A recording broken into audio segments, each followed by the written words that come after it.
Okay, I'm Monty Munford. I write a weekly column for Forbes in New York, regular contributor to The Economist, and monthly for the BBC. I did a piece on Div's 900 million acquisition, and if the narrative for this conversation is his first $600, I get paid per view at Forbes, so he made me 600 quid because of the popularity of the piece. So I'm looking forward to you telling me how I can turn my £600 somewhere. Was that the most amount of money you've made writing any article? No. Okay. By far not. Okay. You don't know me. Anyway, so tell us about you. Were you brought up in India? I grew up in India, yes. Which city? Mumbai. Mumbai, all right. Yeah. And it says that you set up your first company when you were 14. So I started really young. I started programming when I was 8 or 9, and then I ran a bulletin board system when I was 13 in school. So when the internet came in India in '95, I knew everything about it. One thing led to another. I started freelance consulting for lots of large corporates, and that's how I got started. Wow. And then I started my first real company when I was 16 in '98. It was a web hosting business. Okay. And that was just for India or all everywhere? It was. It started off as so. That's the business that I started with $600. It was maybe $500, and it was me and my brother. We borrowed the $500 from our parents. The idea was we needed startup capital to pay for the rent for the first server that we were leasing. In month 1, the consulting clients became the hosting clients. I had enough money to pay back the $500-600 and pay for a few more months of rent, and then kept scaling that. And is that the one you sold and made you a millionaire at the age of 18? That is the one that made me a millionaire at the age of 18. Yes. And who did you sell it to? I sold it recently to the Endurance Group. They bought it for $160 million. And then there's another acceleration from the age of 23 when you sold a company for $100 million. So it was, I kept growing businesses organically. So each one of these were bootstrapped. And then the same business kept growing and scaling. Around 2004 or 5, the hosting and domain business had become really big. That is what got my net worth to over $100 million by the time I was 23. Wow. And then that was around the time that I started my first advertising business, which was Skenzo. And you're still doing this from India? You haven't moved to the Valley or anything? Or I'm everywhere. I'm on a plane all the time. No, but like at that time, when did you move? So I started traveling a lot in early 2000s, and that I split my time between wherever I was needed. So basically, California, New York, Europe. Because the businesses that I was running then, they had customers in 200+ countries. So it was really an online business. You couldn't be in 200+ countries. And our revenue distribution was 25% North America, 35% Europe, 35% Asia, and then the rest of the world. And then MediaNet was born? So Media.net was born is when I decided to start building an advertising business. The idea was it was a 3-step strategy. And the steps were you identify a niche within whatever vertical you want to build a business in. To pick the niche that you want to grow in within the much larger space that online advertising is, the idea was to figure out what did I have some sort of a natural advantage with. And because I was running a domain registration company, I knew a lot about domains. I had relationships within that space. There's a very small niche in advertising called domain advertising. And I started with that. The idea was start with a niche, become big in the niche. So I started Skenzo end of 2005. Again, bootstrapped, less than $20,000, 15 people, became profitable in the first month or 2. By end of year 1, became the fastest growing company in the domain advertising niche. We had 100 people on the project. By end of year 2, we were making enough money to be valued, for that business to be valued at about 225 to 240 million-ish. Wow. And then the goal from there was take the niche, become big in it, use that strategic position to go mainstream, which is what we did with Media.net. or at least that was the plan. And obviously, nothing goes exactly as per plan. So we had a few large bumps along the way. And started Media.net in 2010. Again, bootstrapped, started from scratch. But leveraged the position that we had within the domain advertising world for the partnerships that we had, and grew that to to what is now the second or third largest ad tech company worldwide. Wow. I lived in India on the beach, 2008 to 2010 in Goa. Nice. Yes, and I became a Nobody works in Goa, so I you were did well, definitely. Became a Bollywood film star. I was in 2 movies with Abhishek Bachchan and Deepika Padukone. Oh, cool. So I met some good people in India. But one of the things... But you were the villain, I hear. Oh, moustache, gay-looking soldier. Nice. And the second one, I was a Russian drug dealer, and I get incinerated to death by Aditya Pancholi. Kills me. And one of the things that I found out at that time was the kind of traditional, the maturity of the Indian advertising industry. Everybody, I think, had the idea that it was just like, an emerging economy and the internet came in 95. But I think it's a really mature industry, right? It's a smaller space. So Media.net is not in the India market at all yet. And the primary reason for that is when I look at the global distribution of revenue, and that's essentially the way I run all of my businesses. Look at the market size and then start figuring out where the market really is and where the money really is. The largest market for online advertising is the US. The second largest market is China. In China this year is at about 40 billion in size. India this year is at less than $1 billion in size. Wow. As far as digital advertising is concerned. So it's still, it will become big in the future, but at least as of right now, it's not that big a market, and hence we haven't entered that market yet. How did you get the name MediaNet? Was that easy to acquire? I suppose if you're a domain guy, right? So I was a domain guy growing up, right? So, but that doesn't mean anything. You still have to end up paying a bunch of money for each of these names, and we found the company that owned it and wasn't using it, and we were able to buy it for a low 6-figure price. Okay. Which we felt was a good deal. Though there's a different story there. It was actually going to be called ad.com, and I'd gone to a domain auction because I wanted to run something in mainstream, so I wanted it to be generic enough and large enough, sort of. So I went to a domain auction. This domain was being auctioned. I bid 1.4 million for it. Wow. And luckily for me, before I sent the wire out, we received like a bunch of legal notices just before we were going to send the hit button for the wire that, oh, this is all in litigation. And we couldn't do that deal because of that. Oh, wow. And so we had to go find another name, and we found Media.net. So selling Media.net for 900 million, it sounds to me a little bit like someone selling a product for £9.99 instead of a tenner. Why didn't you go for the whole billion? Nobody would pay me $1 billion, which is why I sold it for 900 million only. It's not a bad deal, is it? No. So being of Indian extraction and knowing India, obviously, were there was that type of deal between the Indians and the Chinese? Are you seeing? Were there any challenges with that? No. I think, especially in the tech world. So again, I understand India really well because we have large teams there. Media.net, it's not a business that has anything to do within the Indian markets yet. But India as a market has a lot of investment from China. So if you look at some of the largest tech companies or tech startups in India, they've been funded by Chinese money. Is that a fact? It is a fact. So Hike, Blipper, all of those?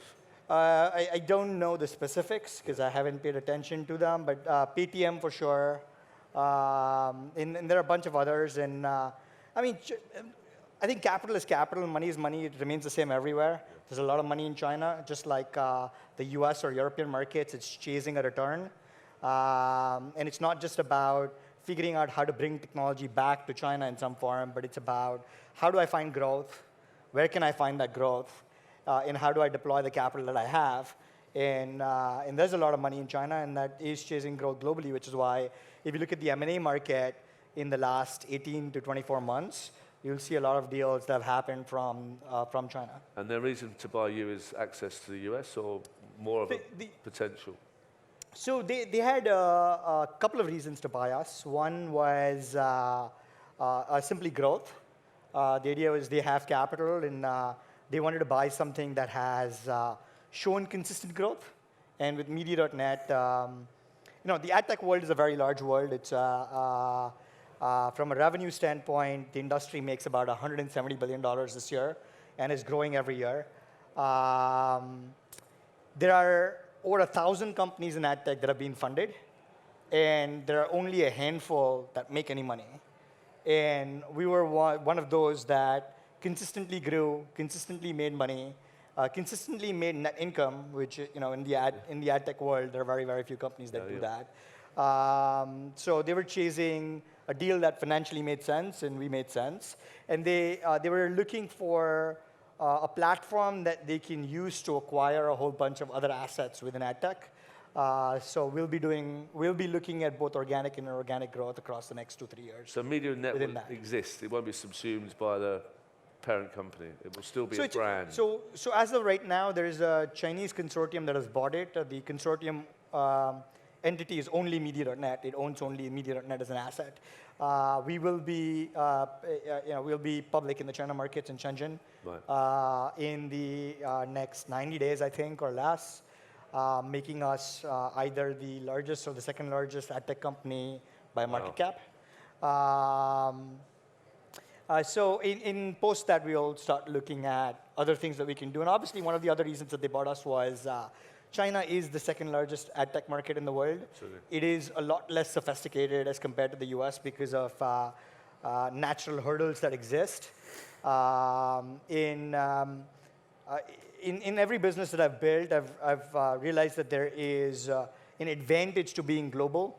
There's an advantage to thinking global right from the beginning and right from the get-go, where you take your product, you figure out how you want to make it multilingual, you figure out how you want to support the local currency for transactions. You want to figure out how you want to support local billing, because there are nuances that exist in every country. So how do you modularize each of these things? We can pretty quickly build something that's custom for China. And I've done it 2 or 3 times in the past for my previous entity, for my previous companies. So I've had a China angle. You'll still be involved? Oh, I'm still going to be very involved, yes. Okay. We were talking backstage about pursuit. When I came back from India about 5 years ago, I had a friend of mine called Mungo Amiat-Lear. He's the poshest bloke I know. But he's a stunt pilot. So he said to me, instead of meeting at Bill's, I'll teach you to roll a plane over Brighton Pier. Nice. I said, well, yeah, of course. I've never realised I could sweat from every part of my body, you know what I mean? So I flew across the sea and turned it around. And I remember the helter-skelter on top of the pier, and just, it's easy. It was really easy. It is really easy. Most of my experience came out on the runway afterwards, But you do this stuff for all the time, right? I fly everything. So I fly single engine, multi-engine, aerobatics, helicopters. Wow. You do the spins and the spins, loops, flat spins, inverted flat spins, lump walks, hammerheads. And is that just for adrenaline, or is that creative? Does that make you feel? Do you think about your companies or your work or anything when you do that? Yeah, I'm always thinking about, oh my God, there's work, let me do an inverted flat spin. No, absolutely not. So, no, at that point in time, you have to be very, very focused, because you can't, it depends on your altitude. If you're doing a really low level flying, like if you're 6 inches above the water inverted, at that point in time, you can't be really thinking about anything else. But it's sort of like business in a way, and I've said this before. At the end of the day, you need to know what your margin of error is. You need to have some sort of a backup plan. You need to have a backup plan of a backup plan, because literally you could die as far as some of these things are concerned. Yeah. So it does have its benefits in that. It's a lot of fun. I think the benefit is if you haven't tried it, it's like a freestyle roller coaster. It's the best thing ever. Yeah. It's incredible amount of fun. Yeah. Okay. We have an audience here of people that probably aren't billionaires. If you're a billionaire, could you put your hand up? No. So maybe you could try and offer these budding entrepreneurs and young, amazing, awesome people, what would you say to them when they're starting off? Maybe a second company after you'd sold the first one. Sure. So I've looked at this over a long period of time, and I've analyzed over the years many other entrepreneurs that have done cool things, and I've tried to learn as much as I can from other people's mistakes and other people's wins. What I would say is, I think most people are capable of doing absolutely incredible things. It's all about focus. Things take time. I mean, if you're thinking that I want to start a business today and flip it in 2 years, you can't really time an exit. So when you go into a business, the idea should be you should be willing to be in that business forever, because specialization takes a very long period of time to get done. If you look at everyone on the list, we've all spent tens of thousands of hours doing what we do and almost nothing else in order to get to where we've gotten to. And you will continue to fail until you succeed. Because when you do something for the first time, you are going to suck at it, and that's okay. And when you do something for the millionth time, hopefully you've learned along the way. And as long as you keep learning, and as long as you keep doing, and you stay focused, you will be able to build very successful businesses. And I literally feel like most people can do it. And if they don't, it's mostly because they either lost focus, or they stopped doing it, or they decided that other things were important to them as compared to just this, which is okay, because life is about happiness. Absolutely. But I strongly believe that most people can do very incredible things. So don't go in it for the flip, go in it for the long. I mean, there's nothing wrong with flipping. It's just that you can't time a flip, ever, right? So if anybody tells you that, hey, I'm going to go in this thing, and in 3 years I'll be out, there's no way that you can time that. You can't time an exit. You can't time when you will unlock those opportunities also. Because what happens is once you start building something, and the way I think about building anything is it needs to sort of self-fund itself. So, and I know that a lot of tech startups don't do that, where they're like, let's go out and raise a whole bunch of money, and then have high burn rates, and figure out if it works, it works. If it doesn't, you know what, I'm going to go do the next thing. And hopefully the next VC and PE will pay me a bunch of money again to go out and do this. But the idea would be figure out what industry you're in, start monetizing everything. And what we do, and the way I think of things is we build every function behind a customer that we're already expecting to sign on for that functionality. So that customer is kind of offsetting the costs for us in some form. And then, so there's always someone paying for what you're building. And then you modelize everything. And because you modelize everything, and you can license everything and all the subcomponents, and all the subcomponents, you're making money along the way. And as you keep doing it, you'll find that in any industry, you don't know which year you will suddenly find that gold mine that will give you incredible amounts of growth. But in various companies that I've built out so far, and I've built out a bunch now, you always find that as you keep building, suddenly you find this point of time where you have more than everybody else, and you're seeing stellar growth. And you just keep doing it until you see it, and then you catch that, and you keep growing from there, and one thing leads to another. And that doesn't still mean you'll get an exit. So as far as the exit piece is concerned, look, I mean, keep building the business, and at some point in time, where it makes sense, there will be an opportunity, and you will capitalize on that. So it's obviously to go from $1 million to 100 to $1 billion. It's not as easy as that, right? It's not just a straight. No, I mean it's not a straight. So what was the biggest fail? What was the biggest challenge? So Skenzo, which is my domain advertising company, I took from end of 2005 when we started. I started with, like I told you, about $15,000-$20,000. It grew very rapidly. End of year one, we were making $1 million a month in net income. That's profit after tax. End of year two, we were making $2 million a month in profit after tax. Around that time, a little after that, we were valued at $250 million-ish. And that industry, at its peak, was a $2 billion industry in 2007. When 2008 happened, along with the crash in 2008, that industry got wiped out. Yeah, right. That $2 billion industry is now a $200 million industry. And so every day, right from the middle of 2008, we started seeing our revenues decline, and everybody in the industry started seeing their revenues decline. And we're like, that's okay. It's an opportunity because every change is an opportunity. And we, obviously, our profits were continuing to decline to a point where we almost went to zero.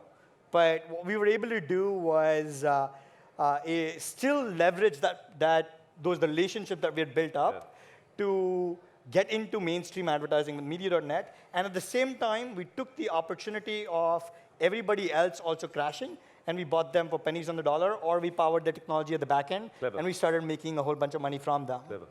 So what do you think is going to happen next in your world, adtech, 2007? What are the trends that you think? So adtech, if you look at the space today, there are over 3,000 companies. So it's very similar to the autos industry in the 1930s, where there were 2,000 plus auto companies in the US. And now there are 14 groups that kind of control everything. Adtech is kind of similar, because unless you have material amount of scale, you can't make money as a one product, one feature, one functionality company. So we'll see that this 1,000 to 3,000 companies will decrease in number and consolidate either by being the consolidator or getting consolidated or just shutting down or doing deep, meaningful partnerships that allow them to sustain what they're doing and run as a smaller, mid-sized business. How do you see the state of the UK ad tech business? I think it's great. I mean, I think UK is a pretty big market as far as ad tech is concerned. We are not as big in the UK yet, because about 90% of our revenues is US and 10% the rest of the world. But our 2017-18 focus is going to be growing in Europe, in addition to doubling down on our other strategies. Oh, okay. So we really like the UK for ad tech. Does the Brexit conversation affected your opinion of us? No, not at all, actually, because I think political changes will happen all the time. And when the environment changes as an entrepreneur, I think that that's really good, because a change in environment basically means that people are not going to change fast enough. Absolutely. But you can find those opportunities faster. And if you're willing to invest behind them when others are not, that's where you make the most money. So I think every event like a Brexit or a Trump getting elected, I think is a good opportunity. It's an opportunity for change, and that change is going to be good for you. And you can clean up, maybe. Well, I mean, you find where you can make the money, and you optimize. I was thinking about it. All the exec Brexiteers were saying, "Oh, it's great. We can go straight to India. Have a great trading partner." I can't imagine them saying, "Hey, welcome home. You ruled our country for 200 years." Well, that was, if I remember my history correctly, it was more East India Company, right? It was East India Company. But look, I think India as a country has great relationships with the UK. So maybe it's not, I don't think you're far off. Maybe you'll be surprised. Yeah. You'll be surprised. Also, our current prime minister in India is very pro-business. So will he do a special deal? I'm sure he's going to be happy to do so. How's the currency thing going on with the rupee? That's insane. I mean, yeah, I don't get that. That's another story. But it's, again, change is good. Yeah. Yes, it might upset a few things for you in your own business, but it only means that there is opportunity now that you can go and capitalize on. Okay. Right, we're kind of coming to the end of time. Any final words of inspiration? 1 second, you're buying a house in London, right? I am getting a place in London, yes. Good man. Welcome. We want Thank you here. Yeah. Best city in the world. Remember that. Sure. Yeah. Any words of advice for young people? Actually, I mean, aim high, stay focused. Everything is hard the first few times that you do it, but as long as you stay focused, you will definitely succeed. And have fun along the way, because that's what life is about. Absolutely. And should they learn to fly? It's a lot of fun if you want to. I mean, if you, people like skiing, people like snowboarding, people like flying. Really? I personally think flying is the best thing ever. Yeah. But, to each their own. Div, absolutely fascinating and really good to meet you. Thank you. Div Turakhia, thank you.